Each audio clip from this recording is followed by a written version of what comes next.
খেয়াল করে শুনেন, বিশ্বনবী সাইয়েদ ওমরে ফারুককে জড়িয়ে ধরলেন।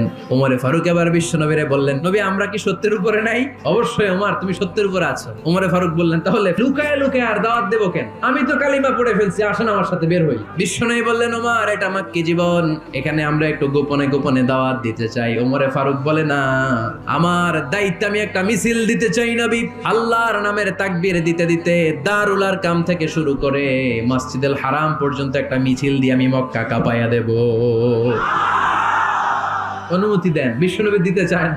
ওমর ফারুক অনেক বুঝানোর পরে স্বল্প পরিসরের একটা অনুমোদন পাওয়া গেল বিশ্বনবী সাল্লাল্লাহু আলাইহি ওয়াসাল্লামের কাছ থেকে। কিন্তু মিছিল যে দিবে, মিছিলের জন্য লোকের দরকার আছে না নাই? এখানে লোক নাই, আমি একাই মিছিল দিতেছি, এটা জমবে? মিছিল জমবে? খুঁজে উনি 11 জন মুসলিম সাহাবা পেলেন। ওমরে ফারুক বললেন, 11 জনই সই, এই 11 জন নিয়েই আমি আল্লাহর নামের তাকবীর দেব। 2 লাইন করলেন, পেছনে 6 জন, আর এই লাইনের নেতা বানালেন বিশ্বনবীর চাচা হামজাকে, আর সামনে